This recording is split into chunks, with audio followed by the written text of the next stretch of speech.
Betulkah Al-Quran memuliakan manusia? Betulkah Al-Quran memuliakan manusia? Betulkah Al-Quran menyelamatkan manusia, membahagiakan manusia? Bismillahirrahmanirrahim. Bismillahirrahmanirrahim. Assalamualaikum warahmatullahi wabarakatuh.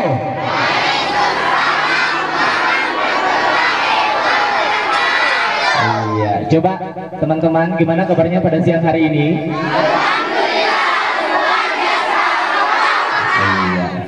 Baik, alhamdulillahirabbil alamin, assalatu wassalamu ala asyrafil anbiya'i wal mursalin wa ala alihi wa sahbihi ajma'in, amma ba'd. Yang saya hormati Ustaz Muhammad Iqbal Coing SPD MPD, yang alhamdulillah pada siang hari ini telah bersama kita semua di sini untuk mengisi kajian atau talk show yang bertema tentang hidup mulia bersama Al-Quran. Ya, sebelum acara kita mulai pada siang hari ini, saya sedikit menyampaikan profil tentang Rumah Quran Buhung Batua dan Rumah Quran Benting Peliowi. Jadi salah satu motivasi kita mendirikan Rumah Quran ini adalah tentunya kita ingin masyarakat desa Somba Peliowi, wabil khusus dusun Buhung Batua, masyarakatnya bisa dekat dengan Al-Quran, ya, karena salah satu kesuksesan anak kita untuk menjadi seorang hafiz Quran, untuk menjadi seorang ulama, itu salah satu adalah dari kedua orang tuanya. Kalau misalkan ibu bapaknya bagus, insya Allah anaknya juga akan menjadi baik, ya. Itu motivasi kita.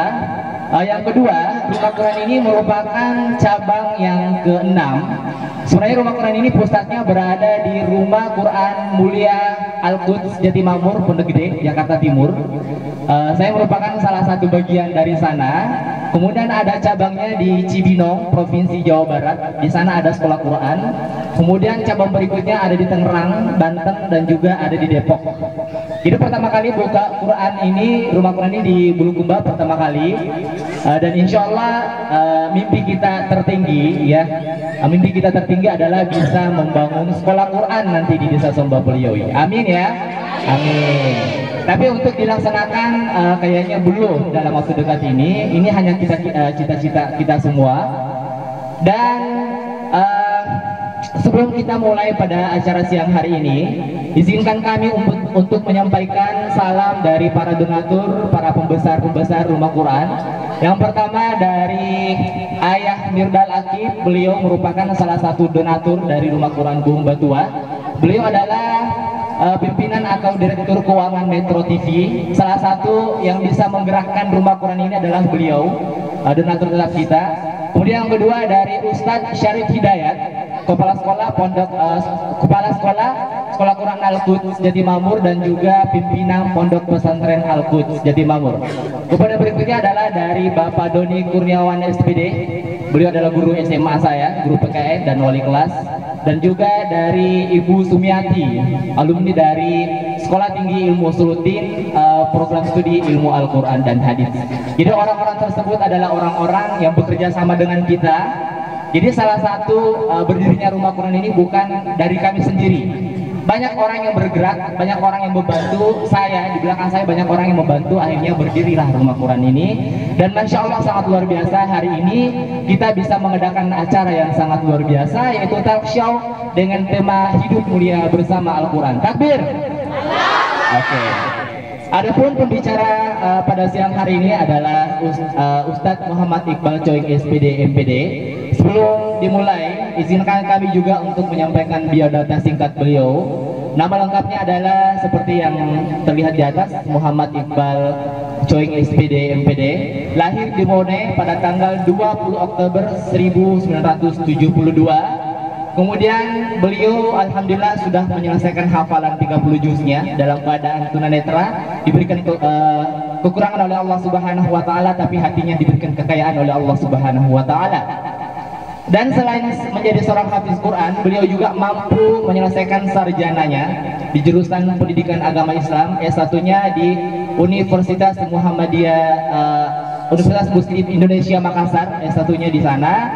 Kemudian juga pernah berkuliah di Lipia Jakarta, diplom ya, diplom lebih ke jurusan bahasa Arab di diplom Lipia Jakarta. Lipia merupakan salah satu kampus cabang dari Arab Saudi, di sana gratis, dan mudah-mudahan ada anak-anak kita yang bisa berkuliah di sana. Amin, amin, amin. Di sana banyak jurusan, ada ekonomi syariah, ada bahasa Arab, dan itu kalian akan digaji dari kerajaan Arab Saudi. Luar biasa. Ya, tepuk tangan dulu dong. Ya. Siapa di sini yang bermimpi mau kuliah di Jakarta? Nggak ada nih yang mau kuliah di Jakarta, di Lipia.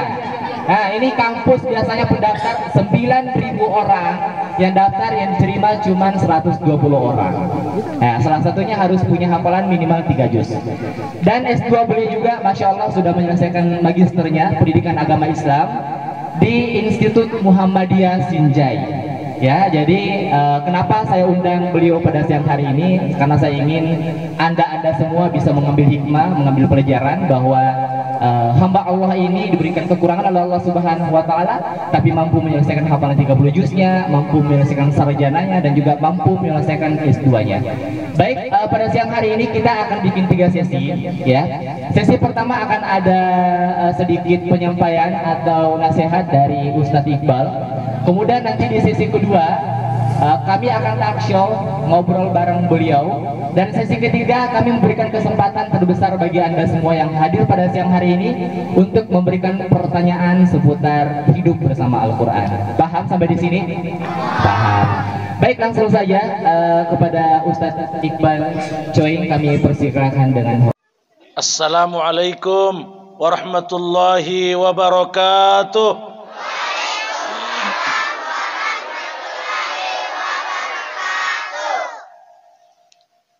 Alhamdulillahilladzi anzalal Qur'ana afdalal kutub wa arsala ilaina afdalar rusul. Ahmaduhu wa ashkuru wa atubu ilaihi wa astaghfiruh.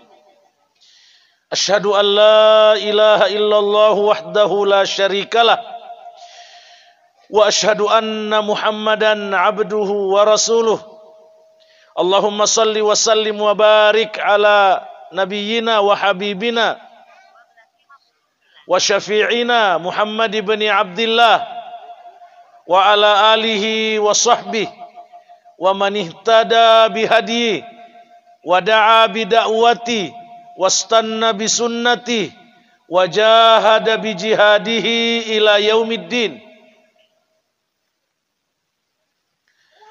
Allahumma inna nas'aluka mujibati rahmatik wa azaima maghfiratik wassalamata min kulli ithm wal ghanimata min kulli bir wal fawza bil jannati wan najata minan nar. Allahumma inna nas'aluka an taj'alal Qur'ana hujjatan lana la hujjatan alaina. Allahumma inna nas'aluka an taj'alana mimman yuqimu hurufal Qur'ana wa yuqima hududah wa la taj'alna mimman yuqimu hurufal Qur'ana wa yudayyi'u hududah. Allahumma amin. Amma ba'd.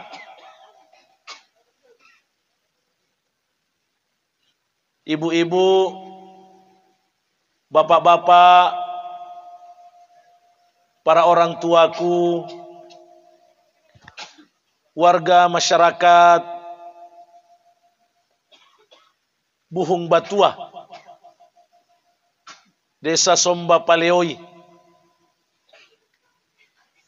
wabil khusus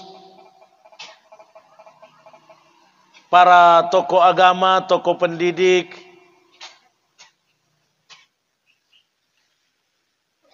penghormatan khusus untuk sahibul bait, orang tua kita Bapak Haji Sulaiman sekeluarga, ayahanda dari Ananda Ustadz Rizal, pimpinan Rumah Quran Buhung Batua.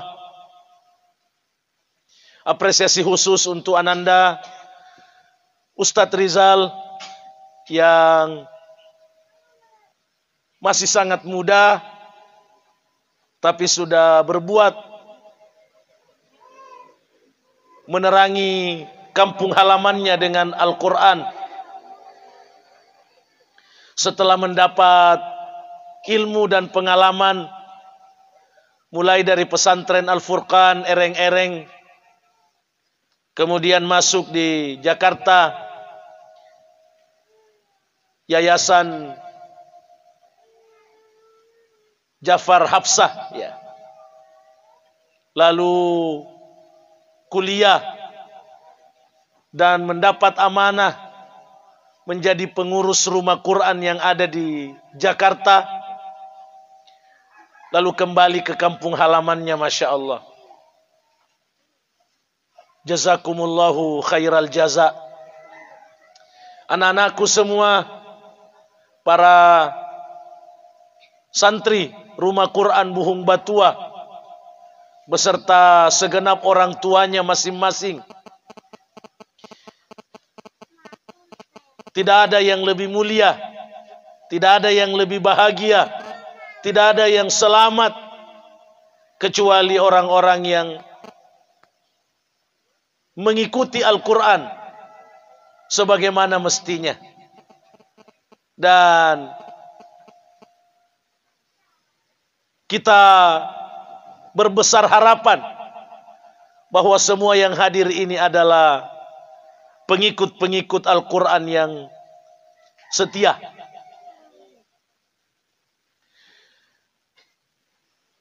Saya sangat bahagia bisa hadir di tempat ini dari Darul Istiqamah Ponci, Bulukumba. Saya sering ke Baleangin, tapi sebatas di masjid yang ada di sana. Di dusun apa namanya di sana itu? Bontoa, dusun Bontoa.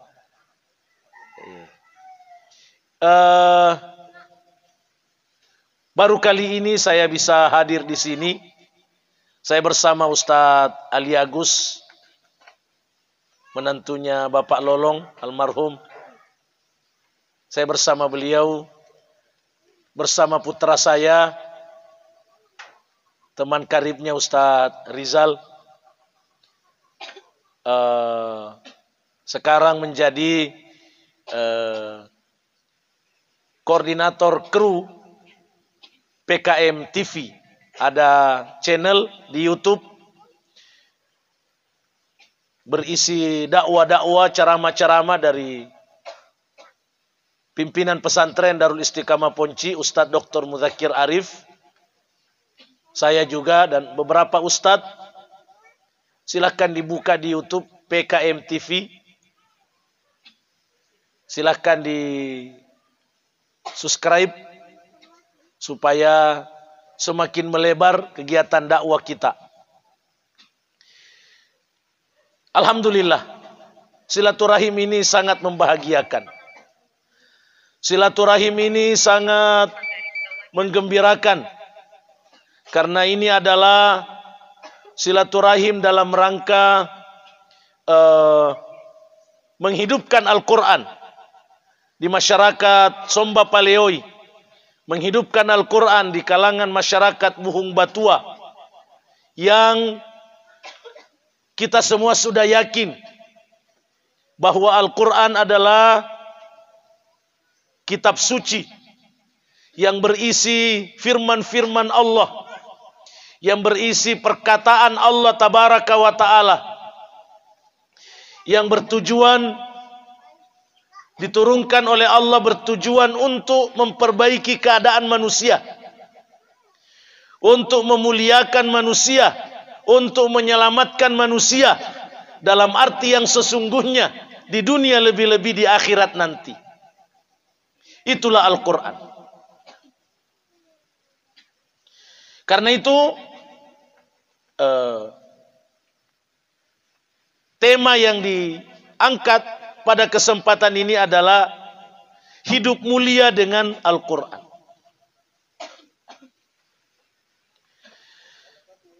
Dalam kesempatan ini saya ingin menyampaikan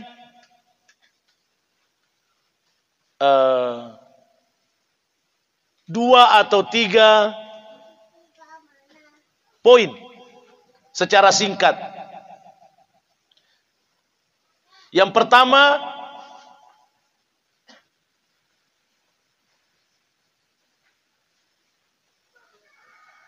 betulkah Al-Quran memuliakan manusia?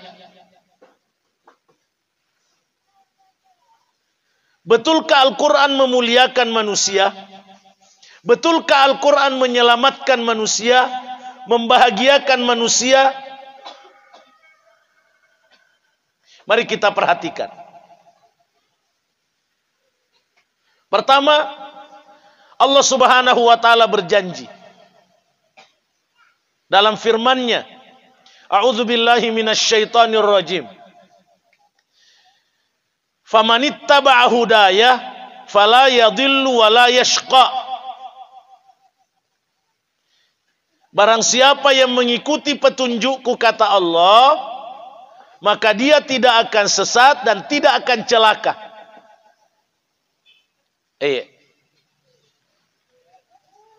Orang yang mengikuti Al-Quran sebagai petunjuk Allah tidak akan sesat, tidak akan celaka. Selamat.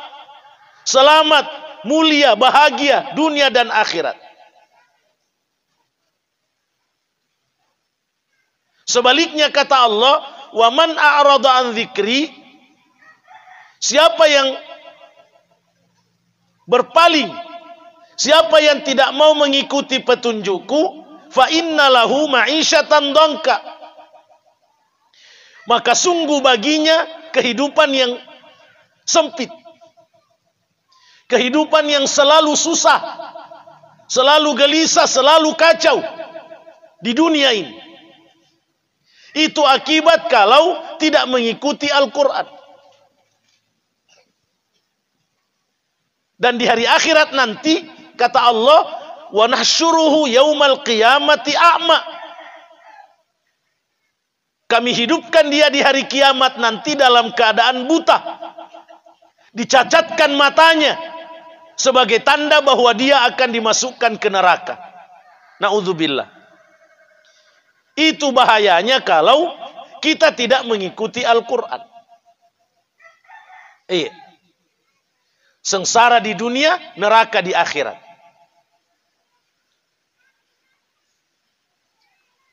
Walaupun banyak uangnya, walaupun tinggi ilmunya tentang dunia, banyak kebunnya, banyak sawahnya, tidak mengikuti Al-Quran tidak akan tenang. Selalu kacau pikirannya, selalu kacau perasaannya, selalu ribut di rumah tangganya, masyarakatnya. Lalu di akhirat neraka. Na'udzubillah. Dalam ayat yang lain Allah berfirman, "Ma anzalna 'alaikal Qur'ana litashqa." Kami tidak menurunkan Al-Quran kepadamu Muhammad agar kamu celaka. Jadi bukan tujuannya Allah menurunkan Al-Quran supaya manusia celaka, bukan. Berarti tujuannya adalah untuk kebahagiaan manusia, untuk kemuliaan manusia.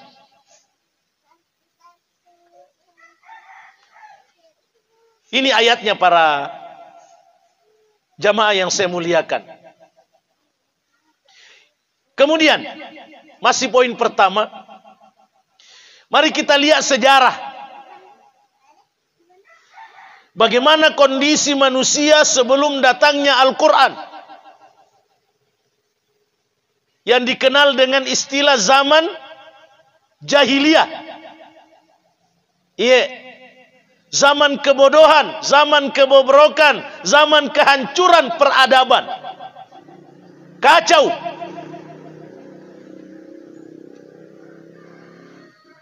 Tidak berlebihan kalau dikatakan lebih kacau dari kehidupan binatang. Iya. Manusia sebelum datangnya Al-Quran lebih kacau dari kehidupan binatang. Lebih rusak dari kehidupan binatang. Yang namanya apa? Zina. Laki dan perempuan saling memuaskan nafsu. Itu soal biasa. Persis sapi. Persis kambing. Manusia ketika itu. Iya. Yang namanya bunuh-membunuh soal biasa. Pokoknya kacau dunia. Yang namanya menyembah berhala, meminta doa kepada benda mati. Kebodohan yang luar biasa. Benda mati dimintai pertolongan. Dia yang bikin, dia yang pahat, patung, apa. Lalu dia bilang, ya Tuhan tolong saya. Nah dia bikin sendiri. Nah. Ada guruku dulu di Maros bilang, boleh jadi waktu dia bikin itu patungnya dia kentuki. Setelah jadi, nak kasih berdiri, baru nak jadikan Tuhan nak mintai tolong. Apa dikana? Itulah manusia, bodoh. Lalu datang Al-Quran. Allah mengangkat hamba pilihannya, hamba termulianya, Nabi Muhammad sallallahu alaihi wasallam. Diangkat oleh Allah menjadi nabi dan rasul, lalu diturunkan Al-Quran kepadanya. Keadaan yang begitu kacau. Keadaan yang begitu kacau. Ratusan tahun. Diperbaiki oleh Al-Quran. Diperbaiki oleh Nabi sallallahu alaihi wasallam dengan Al-Quran. Khususnya di kalangan bangsa Arab. Khususnya di kalangan Mekah dan Madinah dan sekitarnya. Hanya dalam tempo 20 tahun. Bayangkan, ratusan tahun keadaan rusak diperbaiki hanya dalam tempo 20 tahun dengan Al-Quran. Dan ini berlaku untuk seluruh manusia sampai dunia kiamat. Karena Nabi diutus membawa Al-Quran kaffatan linnas, untuk seluruh manusia. Termasuk orang Baleanging, orang Buhung Batua, masuk semua di dalam. Kalau kita betul-betul mengikuti Al-Quran, kita akan selamat. Tapi sebaliknya, siapapun yang menolak Al-Quran, tidak mau mengikuti Al-Quran, sekali lagi, dia akan mengalami kondisi yang kacau terus-menerus. Di dunia dan di akhirat. Lebih parah lagi neraka. Orang yang mengikuti Al-Quran mulia di dunia dan di akhirat menikmati surga yang tidak tanggung-tanggung lagi, yang tidak bisa ada bandingannya dengan kenikmatan dunia sehebat apapun, sebanyak apapun. Ini yang pertama, Bapak Ibu dan anak-anakku sekalian, yang ingin saya sampaikan. Yang kedua, bagaimana cara kita mengikuti Al-Quran? Banyak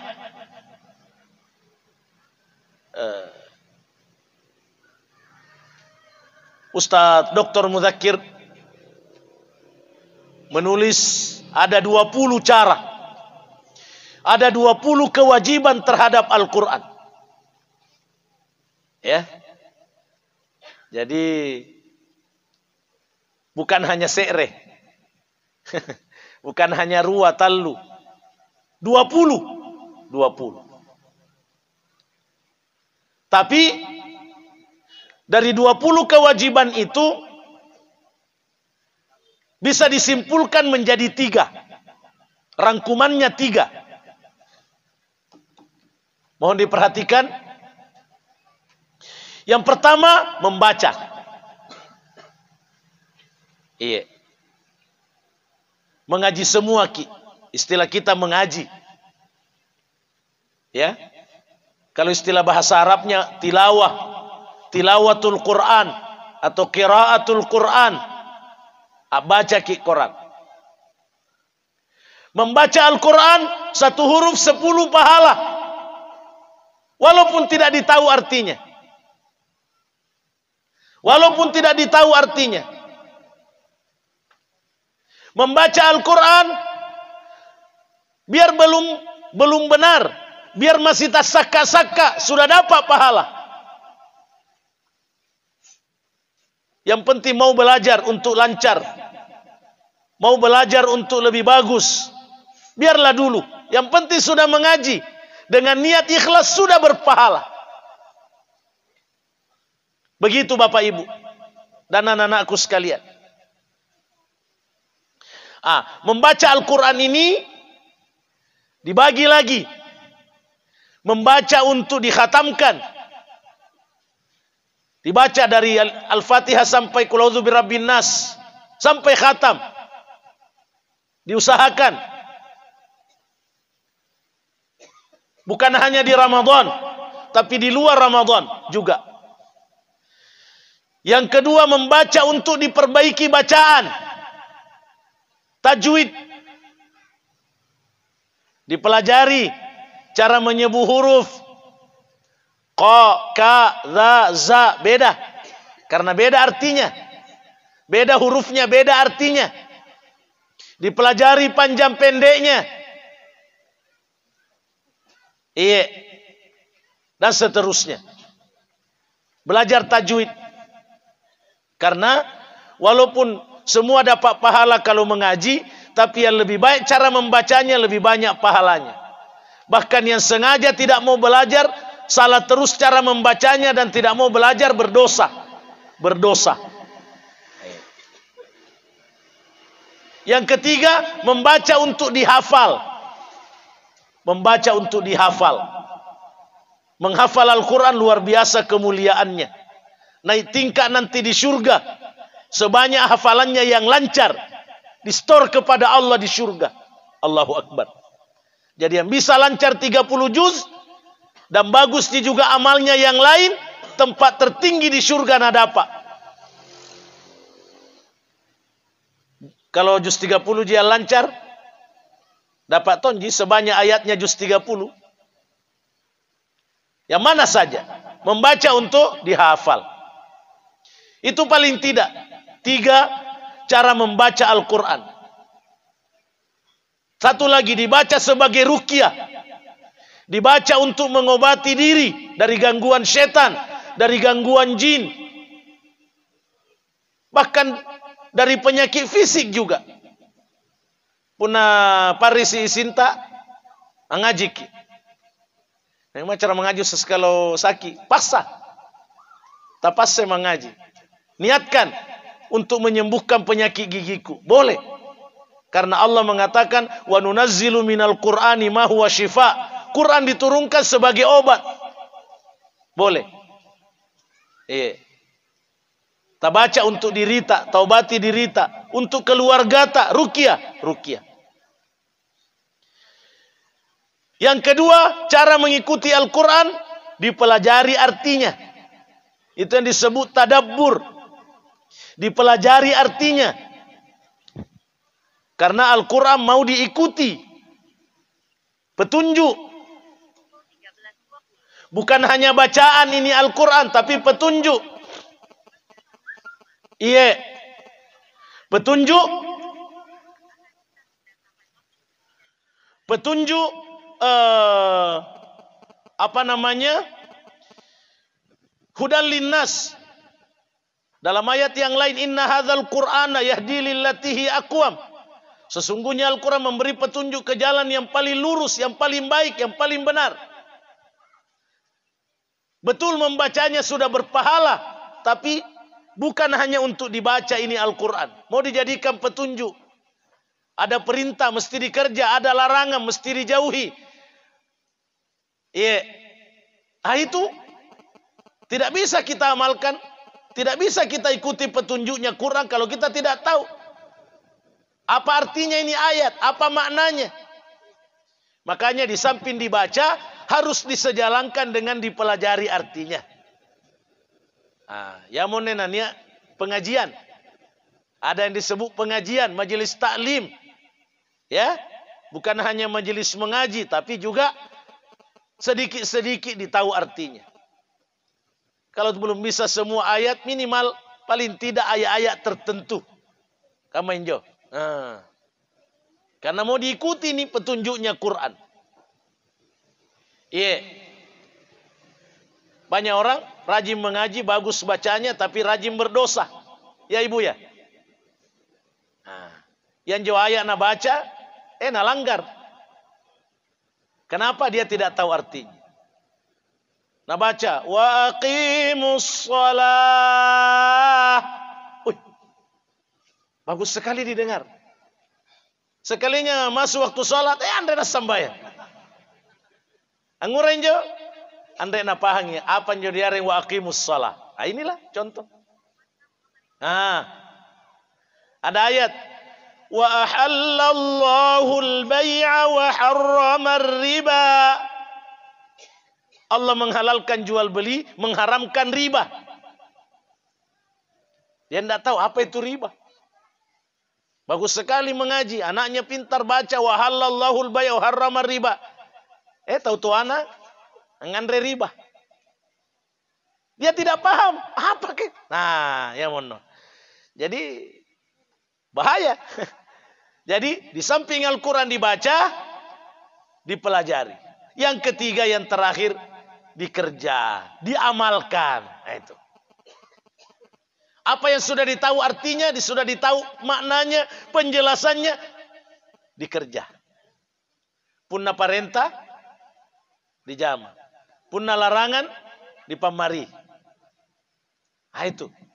Begitulah cara mengikuti Al-Quran, agar Al-Quran memuliakan kita. Agar kita selamat, agar kita mulia dunia dan akhirat dengan Al-Quran. Dan agar kita diselamatkan oleh Allah dari kesengsaraan, ya, dari kecelakaan, dari kehinaan dunia dan akhirat. Itulah gambaran singkat ya tentang bagaimana seharusnya kita mengikuti Al-Quran. Apa buktinya bahwa betul-betul Al-Quran memuliakan kita. Jadi bersyukurlah kita Bapak Ibu kalau mau mempositifkan diri, ya, mau sungguh-sungguh menggabungkan diri di rumah Quran seperti ini, Masya Allah, luar biasa. Apalagi kalau ini nanti bisa jadi sekolah Quran, tak dukung anak tak dukung ini, anak tak saudara tak Ustadz Rizal, tak dukung untuk membuat sekolah Quran di sini. Tambah banyak sekolah Quran, tambah banyak pesantren, tambah bagus kalau dikelola dengan sebaik-baiknya. Tak dukung supaya kampung yang diwarnai dengan Al-Quran berbeda perasaan, berbeda ketenangannya dibanding yang tidak ada Al-Quran, tidak ada kegiatan agama di dalamnya. Percayalah, berbeda. Jadi mudah-mudahan kita semua bisa melakukan ini.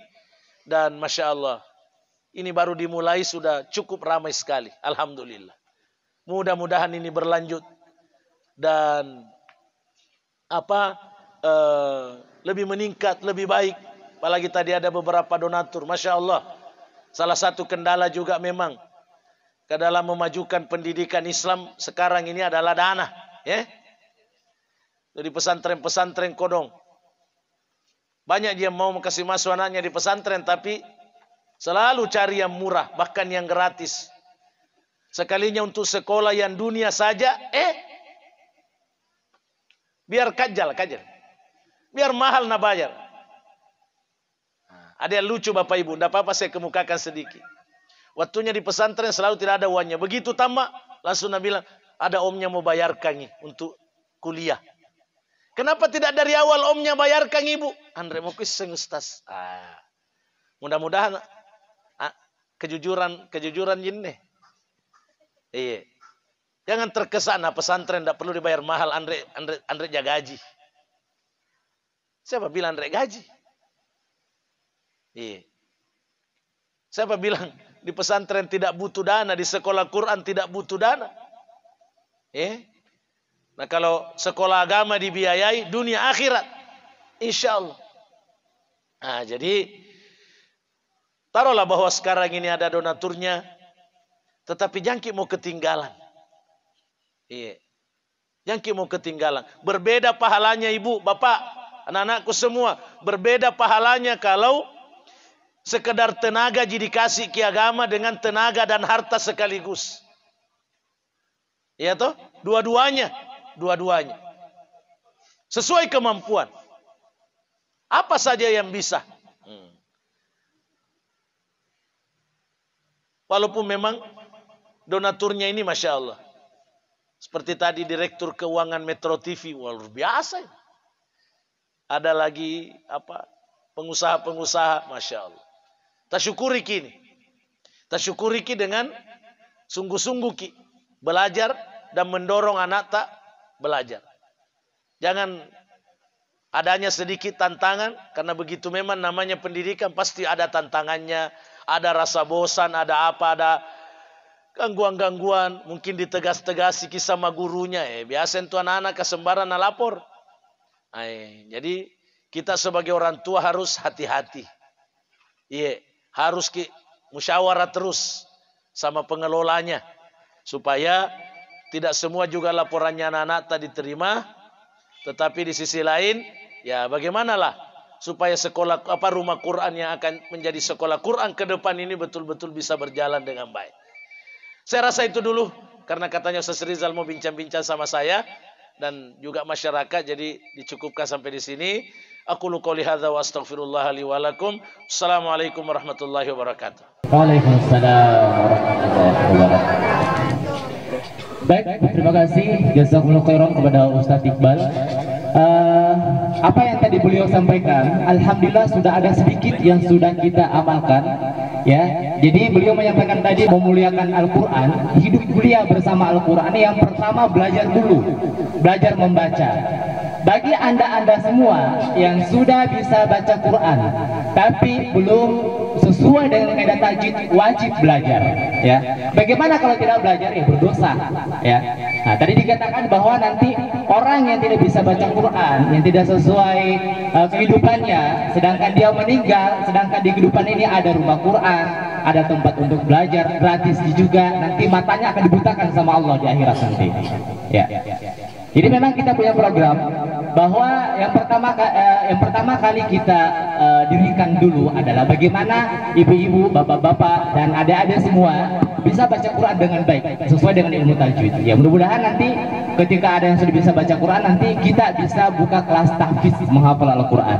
Ya, mudah-mudahan apa yang kita mimpikan, apa yang kita rencanakan diberikan kemudahan oleh Allah Subhanahu wa taala. Nah, dan yang terakhir yang beliau tadi sampaikan terakhir bahwa yayasan ini akan tidak bisa berlari cepat, tidak bisa berkembang dengan baik dan cepat tanpa ada dana. Makanya dari Bapak, Ibu serta adik-adik semua, saya mohon doanya semuanya, mudah-mudahan perjalanan rumah Quran ini terus ada hamba-hamba Allah yang mau bekerja sama dengan kita, menyumbangkan tenaganya, menyumbangkan hartanya untuk terus berjalannya dakwah Quran di desa Sumba Priok ini.